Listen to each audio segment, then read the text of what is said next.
Hello and happy welcome zu einem neuen Video von Togo Reisemobile. Ihr seid gerade auf der Suche nach einem Fahrzeug für euch und wisst, dass ihr Einzelbetten haben wollt, wisst aber noch nicht, wie die gestaltet sein sollen. Und der Markt ist unüberschaubar und ihr seid auf der Suche nach dem Video, was euch alle Varianten zeigt, die es bei uns im Programm gibt. Dann habt ihr das Video jetzt gefunden. Wir finden heute raus, welcher Wagen mit Einzelbetten ist der beste, welcher passt am besten zu euren Bedürfnissen. Braucht ihr eher kurz oder lang, flach oder hoch, grün oder weiß? Grün gibt es gar nicht, aber auf jeden Fall verschiedene Farben. Heute zeige ich euch, welcher Wagen mit Einzelbetten ist der beste.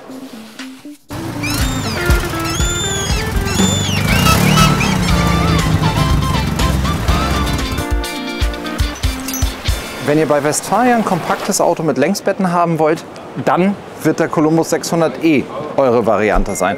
Da muss man ganz klar sagen, an dieser Stelle mische ich mich mal hier gleich mit ein. Wir haben beim Schneiden festgestellt, dass wir die ein oder anderen Details vergessen haben, weil in diesem Messealltag, das merkt ihr gleich, wenn es hier rund geht, weil überall Leute im Weg stehen, man kommt manchmal ab vom richtigen Weg. Deswegen werde ich mich mit dem einen oder anderen Kommentar hier im Video immer mal wieder einklinken, damit wir euch ein möglichst umfassendes Bild von den Einzelbettenvarianten geben. Da steht jemand drin, also erzähle ich euch erstmal von draußen, worum es geht. Wir haben 599er Ducato. Was tatsächlich eine Neuerung fürs kommende Modelljahr ist, dass wir auch den 600e mit Aufstelldach haben können. Und so habt ihr bei einem 599er vorne eine etwas kleinere Sitzgruppe und hinten dafür ein großes Bett.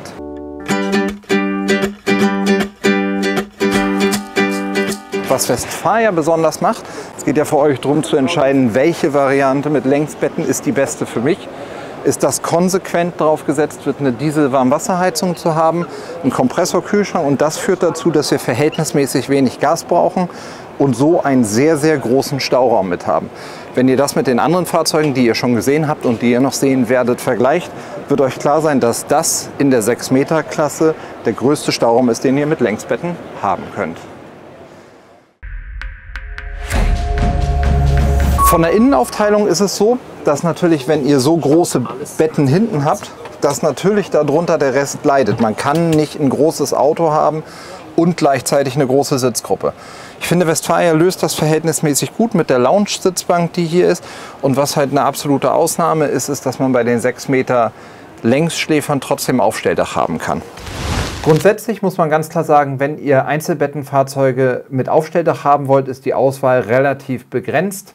Bei La Strada gibt es sowas gar nicht. Bei Westfalia haben wir nur den Columbus 600e und mit ein bisschen Abstrichen den James Cook mit dem Slide-Out mit Längsbetten und Aufstelldach. Bei Pössl gibt es da deutlich mehr, das sehen wir in dem Abschnitt zu Pössl nachher. Quasi, da könnt ihr für fast jedes Fahrzeug, eigentlich ausgenommen nur der Trenta, Aufstelldächer mitbestellen. Also wenn ihr ein Längsbettenfahrzeug mit Aufstelldach haben wollt, seid ihr wahrscheinlich bei Pössl am besten aufgehoben. Insgesamt ist der 6 Meter Längsschläfergrundriss tatsächlich auch noch ein bisschen weniger als die anderen. Wir merken aber, dass das immer interessanter für euch wird. Von der Aufteilung heißt das aber im Umkehrschluss natürlich auch, die Küche wird ein bisschen kompakter als bei den 640ern, hat aber auch den großen schönen Kühlschrank, der beidseitig angeschlagen ist, hier vorne mit dabei. Und natürlich wird auch die Nasszelle ein kleines bisschen kompakter. Werft da mal einen Blick rein. Dann könnt ihr nämlich sehen, dass man zwar hervorragend duschen kann, aber... Darf ich wieder zumachen? Ja. Aber eben nicht kein Schwenkbad oder Raumbad oder irgend sowas in der Richtung habt. Was für mich eins der Highlights ist, weshalb der Westfalia eure Lösung sein könnte, ist, dass ihr das Skyroof hier haben könnt. Einerseits ist es natürlich in der Kombination mit dem Aufstelldach eine tolle Sache, aber auch so eine verhältnismäßig kleine Sitzgruppe wie in diesem, weil es ist ja am Ende immer eine 540er Sitzgruppe, wird so großzügig.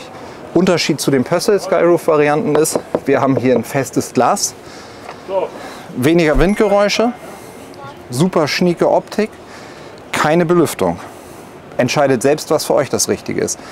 Was würdet ihr machen? Lieber ein Skyroof à la Pössl, aufmachen, bisschen mehr Windgeräusche, ein bisschen Mechanik, um die ich mich kümmern muss? Oder lieber einfach komplett geschlossen, nie wieder was damit zu tun haben, aber trotzdem ganz viel Licht von oben drin haben. Und auch wenn das Aufstelldach runter ist oder alles andere zu ist, man ganz viel Licht hat. Weil grundsätzlich, was wirklich toll ist, ist, dass man hier unten alles zuziehen kann. Das oben auf hat, keiner kann reingucken und du hast trotzdem das Gefühl, draußen zu sitzen. Ja, das ist ein Westfalia Columbus 600e. Und wenn es eine Nummer größer, aber ein Westfalia sein soll, dann wäre der Columbus 640e die richtige Lösung für euch. Und der kommt in dem Video bestimmt auch noch vor. Wenn ihr eine Nummer länger werdet als der Columbus 600e, dann habt ihr den 640e. Bei Westfalia ist das verhältnismäßig einfach, weil die Zahl im Fahrzeugnamen auch für die Länge des Fahrzeugs steht. Und das, was man dort größer hat, und jetzt wird es gerade schön frei da vorne, deswegen nutzen wir das direkt und gehen hier mal gemeinsam rein. Außerdem sehe ich gerade, ist das eine super spannende Ledervariante, die hier ist. Das habe ich so auch noch nicht gesehen. Vergessen wir mal ganz kurz, warum wir heute hier sind, weil wir einzig Einzelbettenautos angucken wollen. Aber wie findet ihr sowas? Blaues Glattleder mit Leder von den Alcantaras aus der Hochebene von weiß ich wo, also mit Alcantara hier in der Mitte, das ist ja so eine Art Mikrofaserstoff. Und dann nochmal eine blaue Windrose mit drin. Zum einen, jetzt ehrliche Frage, passt das zu diesem Auto? Wenn man sich hier umguckt, bin ich mir nicht ganz sicher.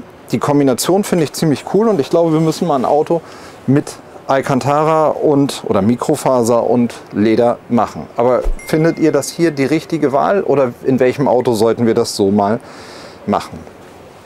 Der größte Unterschied, wenn ihr groß werdet, also 640 lang, ist, dass ihr viel mehr Raum in der Sitzgruppe habt, dass der Abstand von der Nasszellenwand nach vorne einfach viel größer ist. Die Küche ist nahezu ähnlich. Also wenn wir das, überlegt mal den 600e, den ihr schon gesehen habt, der hat eigentlich die gleiche Küche hier gehabt. Aber dann haben wir hier das Bett dran und der Columbus 640e wird eure Lösung sein, wenn ihr nach einem sehr großen Längsbett sucht. Weil wir hier ein Bett haben, was deutlich über 2 Meter lang ist.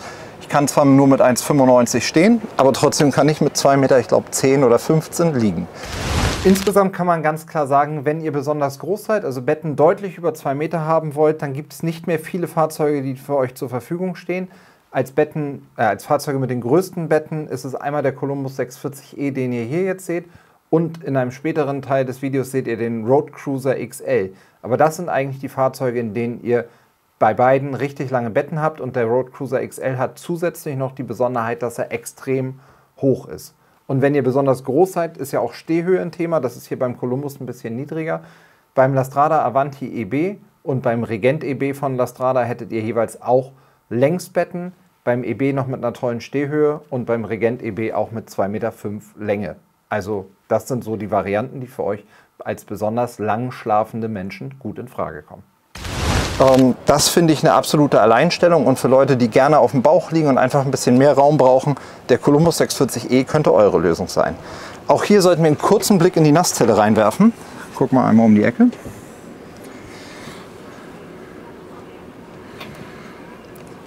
Und im Verhältnis zum Columbus 600e, der hier eine feste Liegefläche hat, habt ihr beim 640e die Möglichkeit, diesen Mittelteil rauszunehmen und wahlweise ein großes Doppelbett zu haben. Oder auch 2 wirkliche Längsbetten, wo ich im Mittelgang hingehe und dann jeder sich rechts oder links ablegt. Ihr müsst ja jetzt zwischen den ganzen Marken entscheiden, was ihr haben wollt. Was Westfalia cool macht, ich deute das nur mal an, ist, dass wir hier, ich nehme es jetzt, wir klappen es hier auf der Messe lieber nicht ganz raus. Wir blenden euch jetzt einmal auf oder ein, wie man so ein Bett umbauen kann. Einfach nur, um euch zu zeigen, wie schnell man in diesem Auto ein Bett bauen kann. Kopfstützen weg und dann einmal hier unten entriegeln, zack, das Ganze nehmen. Tada! Mega, oder? Und das müsst ihr euch einfach mal, das ist die eine Seite, dass ihr hier ein tolles Bett habt, was für einen Erwachsenen mit einem kleinen Kind gut funktioniert. Man würde es jetzt hier unten noch einmal arretieren. Was aber die andere Seite der ganzen Nummer ist, dass wenn ihr das so rum aufgebaut habt, ihr einfach einen Sitzkomfort habt, der seinesgleichen sucht. Wir haben nämlich hier eine richtig aufgepolsterte Sitzbank mit Isofix-Befestigungspunkten, und die ist wirklich so, das habe ich neulich irgendwann gesagt, es gibt Autos, in denen ist es eine Strafe, hinten zu sitzen. In so einem Westfalia Columbus ist es eine Belohnung, hinten zu sitzen. Das weiß ich ja nur aus eigener Erfahrung. Ihr habt mit Abstand die beste Möglichkeit, in dem 640er Columbus vorne ein Zusatzbett zu bauen. Super cool gelöst, so wie ihr das jetzt eben gesehen habt. Ihr habt mit Abstand die beste Sitzgruppe. Das kauft man sich mit einem relativ hohen Preis, wobei die Distanzen auch nicht mehr ganz so groß sind, und mit einem relativ hohen Gewicht. Auch hier haben wir wieder das Skyroof. Bei Westfalia eben immer mit der Wahlmöglichkeit, entweder hier das Querfach zu haben oder das Skyroof. Entscheidet selber, was für euch das Richtige ist. Auf jeden Fall finde ich, ist das ein guter Vorschlag im Beitrag der Diskussion, welcher 640er ist der beste. Ein nicht ganz ernst gemeinter Vorschlag in diesem Längsbettenvergleich, aber vielleicht löst er ja bei einem von euch eine Lücke aus, und genau das wollte ich schon immer haben, wäre der Westfalia James Cook mit Slideout. Dort habt ihr ein 6 Meter Fahrzeug, was ihr, wenn ihr irgendwo auf dem Stellplatz angekommen seid, hinten rausziehen könnt. Und dann habt ihr hier hinten, ich weiß nicht, ob das in der Definition als Längsbetten wirklich gelten kann, aber hier hinten auf jeden Fall ein sehr, sehr großes Doppelbett, was man eben vom Fußende besteigt. Und damit würde ich schon sagen, in dem Gesamtvergleich der Längsbettenautos muss der einmal kurz erwähnt werden. Wenn ihr meint, Sprinter finde ich super, 6 Meter finde ich super, Längsbetten oder zumindest Fußendebetten will ich haben, dann verlinken wir euch unten in der Videobeschreibung ein Video zu dem Westfalia James Cook mit dem Heck-Slide-Out. Dann schaut euch das im Detail an. Ansonsten ist er in diesem Vergleich wahrscheinlich ein bisschen der Außenseiter, der aber vielleicht das Herz von dem einen oder anderen von euch perfekt erobert. Wenn ihr sagt, ich möchte einen kurzen Sprinter, ich möchte Längsbetten, aber ich möchte auf keinen Fall einen Slideout oder sowas, wie wäre es mit einem Lastrada Regent E? Hier habt ihr einen 6 Meter langen Sprinter, der alles anders macht als alle anderen. Und zwar ist das irgendwie so ein Zwitter. Ich finde es eine super coole Idee, die hier ist. Hier habt ihr die Möglichkeit, entweder hinten, ich setze mich da mal hin, damit ihr eine Idee davon bekommt, eine gemütliche Face-to-Face-Sitzgruppe zu haben. Die kann ich aber wegklappen und dann habe ich hier hinten eine richtig schöne Längsbetten und das Ganze in dem eigentlich zu kurzen Sprinter. Das geht aber nur dadurch, dass Lastrada einen Trick macht, und zwar nämlich hier vorne die Sitzgruppe weglässt. Hier fehlt einfach die Sitzbank. Wir hatten sowas Ähnliches mal bei Pössl mit dem P2Relax. Hier ist es ein bisschen geschickter gelöst, weil durch diese Schräge das alles ein bisschen weiter nach vorne rückt oder wegrückt und man auch dort nebeneinander sitzen könnt. Und so könnt ihr den Tisch, der dort hinten steht, auch vorne mit hinstellen, habt einen Frühstückstisch oder eine gemütliche Sitzgruppe. Und dadurch, dass wir keinen Platz für die Sitzbank brauchen, ist hier eine richtig schön große Nasszelle, in der man auch vernünftig sitzen, arbeiten auf Toilette. Ihr wisst, was ich meine.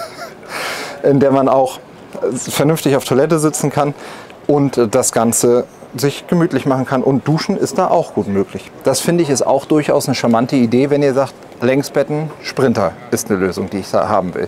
Wenn ihr sagt, ich möchte hier vorne eine richtig große Sitzgruppe, dann muss der Sprinter einfach deutlich länger werden.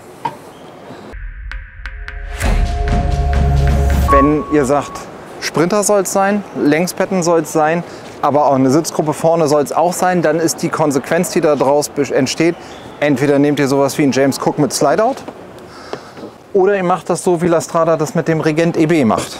Wir gehen einfach auf 6,99 Meter, keine elektrischen Teile, die rein und raus fahren, und dann habt ihr halt richtig Raum. Und wenn man sich das mal, ich gehe mal kurz aus dem Bild, tada, hier sind halt schicke große Betten, super schöner Möbelbau.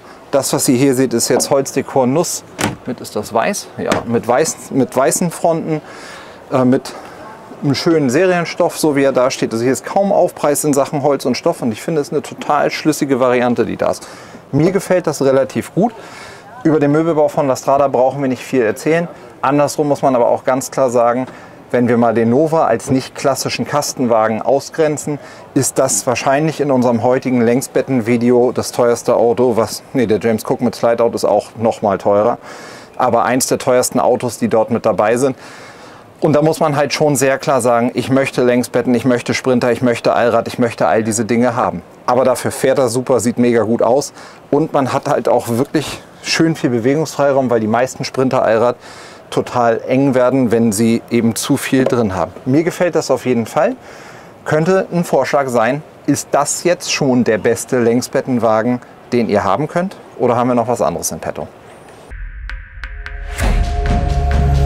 Ihr sagt, ein Lastrada soll es sein, 7 Meter darf es nicht sein, Sprinter will ich nicht oder was auch immer der Beweggrund ist.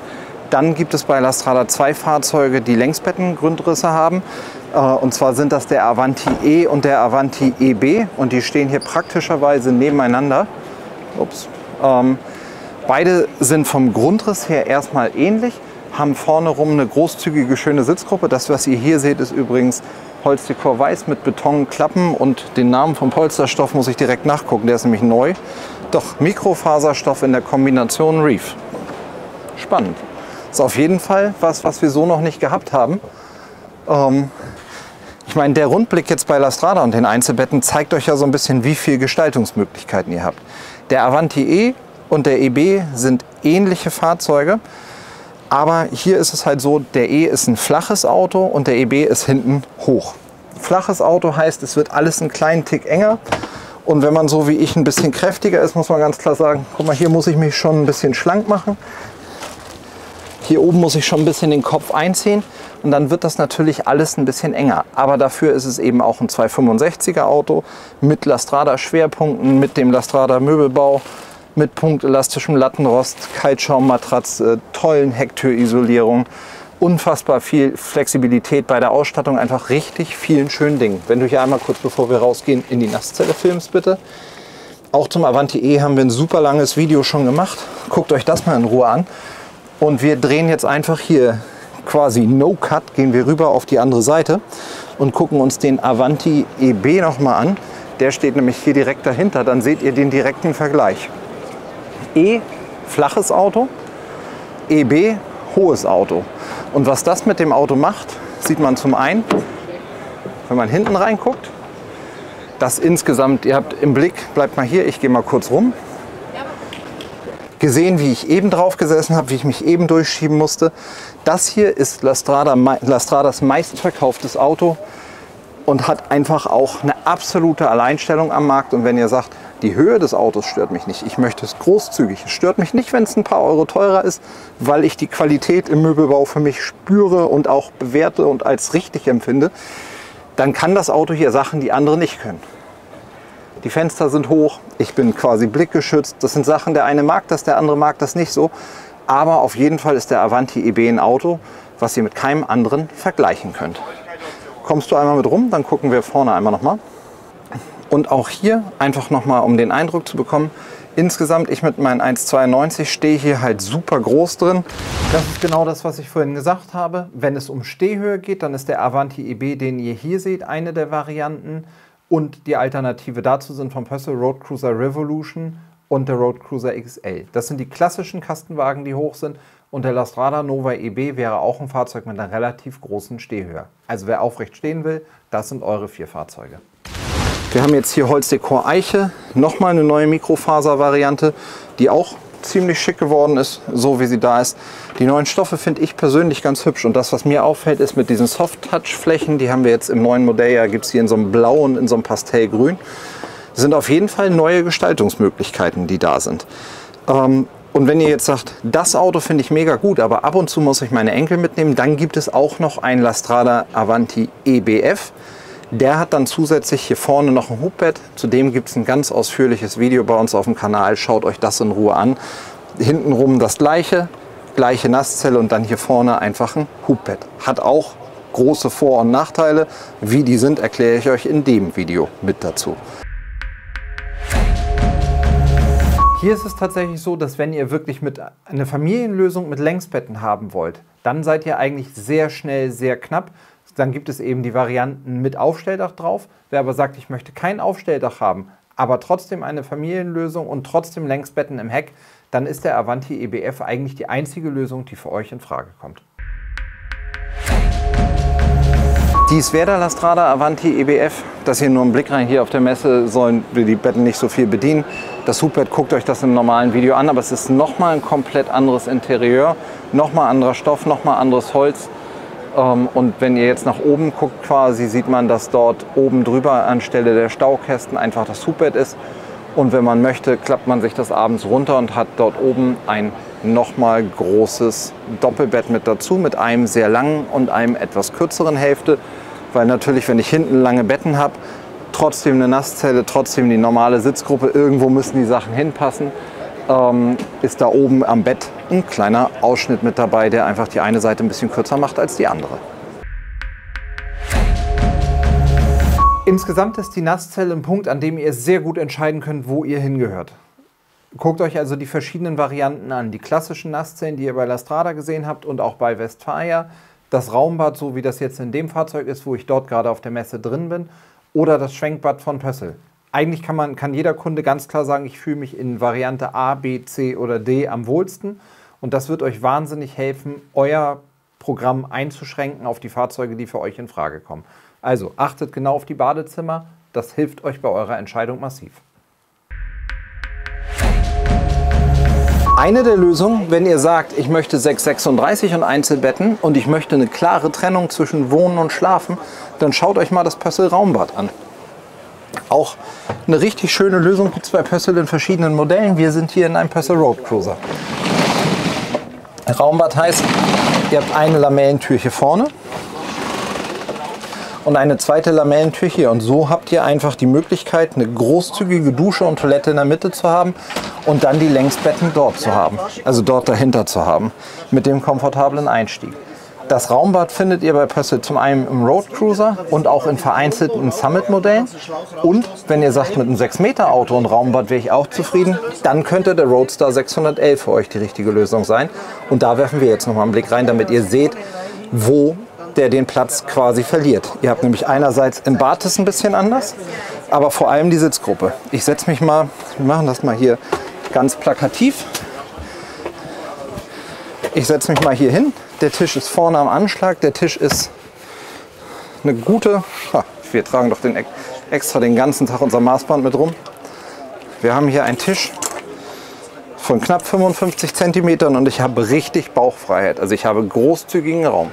Und mit genau diesem Eindruck setzen wir uns jetzt gemeinsam drüben in den Roadster 600L, damit ihr mal gucken könnt, ob das für euch passt. Immer im Hinterkopf behalten, hier sitzen über 100 Kilo, 1,92 Meter, ein großer Markus.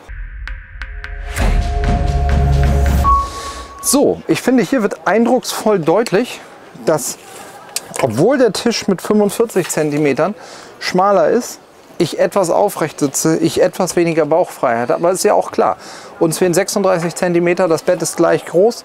Die Nasszelle kann man nicht unendlich schmaler machen, aber es fängt schon damit an, der Tisch ist ganz vorne und ich muss meinen Fuß hier an der Seite durchrutschen. Das zum Beispiel ist ein Punkt, den ich bei den Summits super gut gelöst finde. Wenn wir einen 600L Summit nehmen, dann hat er diesen freischwebenden Tisch, also kein Tischbein. Da kann ich zwar mich nicht ganz so robust hier vorne drauf stützen und wenn ich richtig erschöpft bin nach dem Messetag, hier nicht einfach rumliegen. Aber dafür komme ich, wenn ich lange Beine habe, eindeutig besser rein und raus, weil so muss ich mich schon ganz schön falten. Das Zweite, was hier natürlich dazu kommt, ist, dass auch das Bad etwas kleiner wird. Für mich, ich mache hier nur mal den Duschvorhang weg, für mich absolut kein Problem. Der Unterschied ist aber drüben, dass wir im Road Cruiser, in dem wir gerade waren, ein festes Waschbecken haben und in dem Roadster 600L, quasi analog zu dem Road Camp R, ein Klappwaschbecken. So habe ich den Raum perfekt genutzt und viele Leute sagen, lass doch einfach das Waschbecken weg im Badezimmer. Das aus Hygienegründen wollen wir nicht machen, weil die meisten Leute eben sagen, wenn ich da, wo ich auf Toilette war und mir danach die Hände wasche, will ich nicht in dem gleichen Becken den Salat waschen. Kann ich irgendwie auch verstehen. Die Bettengröße ist natürlich auch ein Tick kleiner als drüben, aber das sind keine riesengroßen Unterschiede und alleine dadurch, dass die Betten so mega breit sind, passt das natürlich auch gut. Und ich finde den Roadster 600L wirklich auch eine schöne Lösung. Gerade innerhalb der 6 Meter Autos mit Längsbetten. Ich hätte, glaube ich, gerne das Raumbad, weil das echt die Raumökonomie größer macht. Aber dann vorne mit einem schwebenden Tisch ohne Tischbein. In der Optik von einem, ja, ich weiß nicht. Es ist kompliziert und so soll es auch bleiben, damit wir nicht überflüssig werden. Ja, insgesamt ist für euch eine Frage, die ihr euch wirklich stellen müsst, ist, wollt ihr 6 Meter oder 6,36 Meter? Das, was ihr jetzt gesehen habt, ist schon mal ein Ausschnitt oder ein Teil der 6 Meter Fahrzeuge. Also wenn es eine 6 Meter Variante sein soll, dann habt ihr bei Westfalia den Columbus 600E, dann habt ihr bei Lastrada den Regent E auf Sprinterbasis und bei Pössl den Roadster 600 und den Summit 600E in verschiedenen Varianten. Also es gibt nicht wirklich viel. Wenn es 6 Meter sein soll, dann gibt es noch 4, 5 Fahrzeuge, die für euch zur Debatte stehen. Wenn ihr euch für 6,36 entscheidet, steht euch die ganze Welt offen. Eine andere Alternative, wenn ihr Längsbetten wollt bei Pössl, wären die Summit-Modelle. Wenn ihr sagt, ich möchte Längsbetten, Summit und 6 Meter, schaut euch zum Beispiel ins Summit Shine 600L an. Dann habt ihr ein 6 Meter Auto mit dem frei schwingenden Tisch, mit einem richtig schön großen Bett hinten. Aber unterm Strich natürlich immer mit ein bisschen begrenzten Lebensraum, weil wenn ich von 6 Meter Fahrzeuglänge schon 2 Meter hinten am Bett weggebe, ist das natürlich ein absolutes Brett und ändert das natürlich ein bisschen. Wenn ihr sagt, der gefällt mir gut, ich mag das Schwenkbad aber nicht so gerne, gib mir doch lieber ein Raumbad, dann, und das ist das Tolle an solchen Veranstaltungen wie hier, dann gibt es zum Beispiel den Summit Shine 600 LR, 600 für die Länge, L für Längsbetten, R für Raumbad. Und dann habt ihr ein Fahrzeug wie diesen hier, wo ihr mit dem Raumbad in der Mitte deutlich an Lebensraum gewinnt und damit einfach diese perfekte Integration von der Nasszelle wahlweise im Gang als Dusche oder, wenn sie nicht gebraucht wird, klein zusammengefaltet auf der Seite habt und so in einem kleinen Auto eine etwas größere Sitzgruppe realisiert. Bei der Summit-Welt wird es halt richtig bunt im wahrsten Sinne des Wortes und etwas unübersichtlich. Bunt ist hier an dieser Stelle wahrscheinlich etwas übertrieben, weil Außenfarben gibt es nur weiß, schwarz und grau. Und von innen haben wir auch nur graue Polsterstoffe und viel gräuliches Holz. Aber es gibt sehr viel Auswahl und das ist das, was ich an dieser Stelle sagen wollte. 3 Baureihen gibt es. In jeder gibt es verschiedene Einzelbettenvarianten. Der normale Summit ohne Zusatz hat dieses Holzdekor Eiche Kupfer und hat in der Regel bei den meisten Modellen den Kühlschrank hier vorne und hat dann auch die ganz klassischen Längsbetten hier drin. Für mich was mich super anspricht. Ich mag einfach dieses nordische Holz in diesem Eiche Kupferbohrer, finde ich schön. Wir haben wie bei jedem Summit, wenn er nicht ein Raumbad hat, das Schwenkbad.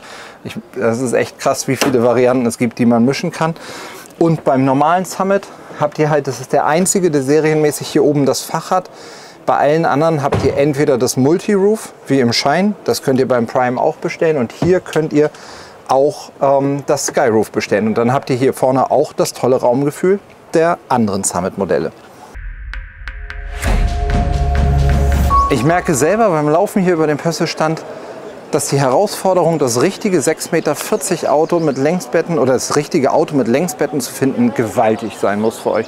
Ich bin so froh, dass ich die nur verkaufe und benutzen kann und das nicht entscheiden muss, weil egal wo, ich denke immer, ja, der könnte cool sein, ich weiß nicht genau, welches Auto ich nehmen würde. Wenn ihr zum Beispiel sagt, 6,36 soll es sein, ein Raumbad soll es sein, den Schein mag ich leiden, bitteschön.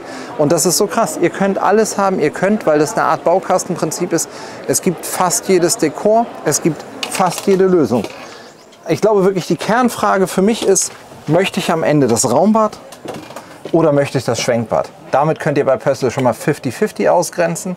Und dann müsst ihr für euch entscheiden, ob ihr einen Schein, also ob ihr Summits mögt oder die D-Line-Autos. So auf jeden Fall haben wir wieder den Vorteil des Raumbades mit dieser blauen indirekten Beleuchtung und das ist einfach in den Summits eine richtig große Nasszelle mit echt viel Bewegungsfreiraum und das Raumbad führt natürlich meistens dazu, dass ihr den Kühlschrank hier drüben auf Augenhöhe habt. Wenn der Kühlschrank hier drüben auf Augenhöhe ist, heißt das aber, er steht nicht da vorne. Also lieber bücken und dafür von innen und außen oder lieber auf Augenhöhe hier hinten. I don't know, it's up to you. Wie groß das Problem ist, wird einem eigentlich erst bewusst, wenn man sich die Grundrisszeichnung anguckt.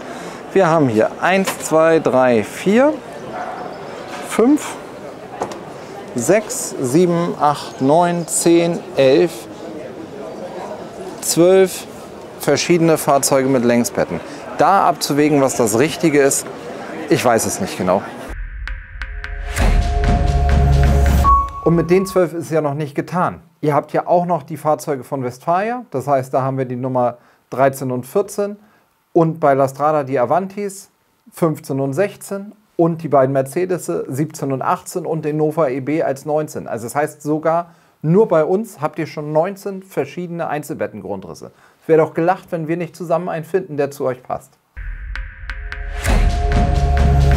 Eine komplett eigene Nische in dem Bereich der Einzelbettenautos bekleiden im Prinzip die Modelle, die hohen Roadcruiser Modelle. Es gibt einmal den Roadcruiser Revolution und das ist was ganz Besonderes und deswegen müssen wir hier mal gemeinsam reingehen. Einmal ist natürlich sofort auffällig, absolute Stehhöhe, riesengroßes Auto. Das Raumbad ist auch klar bei Pössl, wenn etwas Road Cruiser heißt bei Pössl, dann hat es immer das Raumbad mit drin. Ich glaube, man kann sogar sagen, wenn was bei Pössl mit Road anfängt, weil auch der Road Camp und so weiter haben das. Ne, der Roadstar hat es nicht. Das ist Quatsch. Also, bei den meisten Autos, die mit Road anfangen, aber auf jeden Fall allen, die mit Cruiser aufhören, habt ihr das Raumbad mit drin. Der Road Cruiser Revolution hat ein elektrisch höhenverstellbares Bett. Mega smart, wenn man sagt, ich habe unterschiedliche Nutzungssituationen. Entweder flach runter und ich weiß gar nicht, ob das so richtig als Längsbetten gilt, oder ihr lasst es einfach fliegen und könnt es bis an die Decke hoch machen. Es kann auf halt mal kurz an. Es kann auf jeder Höhe einfach gestoppt werden und ihr könnt es auf jeder Höhe benutzen. Und so, wir fahren es mal in die oberste Position, kann man es halt wirklich auch richtig toll darunter als größtmöglichen Stauraum nutzen. Ich habe sogar Leute, die große Motorräder haben, die hier die Trennwand rausnehmen, das Motorrad mit dem Hintern hier halb in die Nasszelle reinschicken und damit auch einen großen Platz haben. Das ist die eine Variante, wie man es richtig groß machen kann. Und das zweite ist der Road Cruiser XL. Gleicher Grundriss, schmalerer Kühlschrank, kürzere Küche. Und da haben wir dann wirklich auf der einen Seite ein Bett mit deutlich über ich glaube 2,15 Meter Länge mit drin. Das ist das Auto, wo ihr am besten stehen und liegen könnt im gesamten Markt, weil er beides richtig gut kann. Wenn ihr sagt, es sollen Längsbetten sein, ich brauche besonders viel Stehhöhe, ein besonders langes Bett und am liebsten hätte ich einen Pössl, dann sind wir hier genau richtig. Und zwar ist der Road Cruiser XL die absolute Alleinstellung. Ist zum einen, wir haben eine richtig schöne Stehhöhe und die ist so hoch, dass wir die doch mal schnell messen sollten. 2,13 Meter Stehhöhe und viel relevanter, wir haben hier auch ein Bett für echte Menschen, weil ich da vor hinten nirgendwo gegenmessen kann. Hier 2,7 Meter Bettlänge auf der einen Seite. Und meist ist ja, wenn ein Bett sehr lang ist, das andere sehr kurz. Hier haben wir 1,95 auf der anderen Seite und dann kann man den Kopf ja noch ein bisschen hinten ins Bett sozusagen reinstecken. Das heißt, beim Road Cruiser XL habt ihr absolut gesehen das beste Verhältnis aus Liegelänge und Stehhöhe. Wenn ihr also große Menschen seid, könntet ihr hier auf jeden Fall richtig sein. Und wie bei jedem anderen Road Cruiser auch hier mit dem Raumbad, aber natürlich dann auch mit der Möglichkeit für euch hier hervorragend gut duschen zu können. Und ein langes Bett bedeutet natürlich auch ein super langer Stauraum. Also der Wagen kann schon ganz schön viel richtig gute Sachen. Und auch hier, ich glaube, ich habe es ein paar Mal schon gesagt, aber dadurch, dass wir unterschiedliche Schnipselchen nehmen, müssen wir mal gucken, wie es am besten zusammenpasst. Auch hier haben wir die Möglichkeit, auf entweder Bestandsfahrzeuge zurückzugreifen, vielleicht einen günstigen Citroën Jumper mit einer richtig schönen Subvention abgreifen, oder wir bestellen euch ein neues Fahrzeug mit allen Assistenzsystemen, großen Motor, Automatik und allem, was dazugehört. Hier geht das richtig gut. In meinen Augen eins der attraktivsten Modelle im 640er Bereich ist der Trenta Plus. Hier haben wir einen 640er mit Längsbetten und hier reden wir über ein Auto, neues Modelljahr mit 140 PS, mit der Ausstattung, so wie er da steht, Elektropaket und ganz vielen Dingen schon mit dabei. Also der Grundpreis ist 58.000 € und da ist schon wahnsinnig viel drin, weil es quasi zu den Plus-Modellen bei Pössl gehört. Und das ist das erste Mal, dass wir einen Plus haben, der auch 636 hat. Und dazu gehört der Trenta halt auch noch zu den Autos, die ich persönlich fast am schönsten finde, weil wir einen sehr breiten Einstieg haben, tolle Längsbetten hinten drin, die breite Sichtachse und dann, was mir halt immer wahnsinnig gut gefällt, ist, dass wir eine klassische Nasszelle haben, weil ich halt sehr kräftig bin und deswegen in den Schwenkbädern das ein bisschen eng für mich ist. Und das Raumbad möchte ich nicht unbedingt für mich als erstes haben, weil ich einfach mit solchen Badezimmern das am coolsten finde. Also auch hier die Frage, wollt ihr es hier hoch oder wollt ihr die freie Sichtachse? Und beides können attraktive Sachen sein. Und was der Trenta macht als alle anderen, da musst du mal Platz machen bitte, ist, dass wir hier oben kein Skyroof oder irgendwas haben, aber trotzdem den großen Ausschnitt.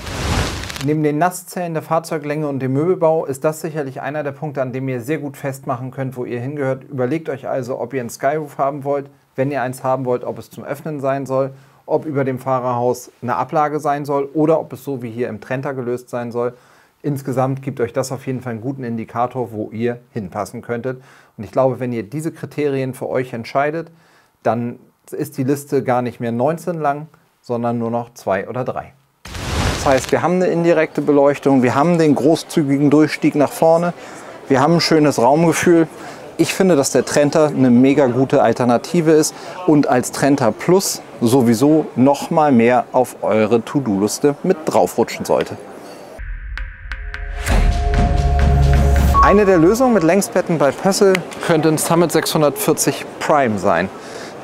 Prime, das wisst ihr ja inzwischen aus allen Videos, steht bei Pössl für das dunkle, ich mache mal hier das Skyroof auf, für das dunkle Dekor, was ihr mit drin habt. Hier haben wir es in der Kombination mit dem Polsterstoff Mindoro und beim Prime habt ihr immer vorne das Skyroof. Also wenn ihr sagt, ich möchte Längsbetten, Pössl und dunkles Holz, dann ist es auf jeden Fall der Prime.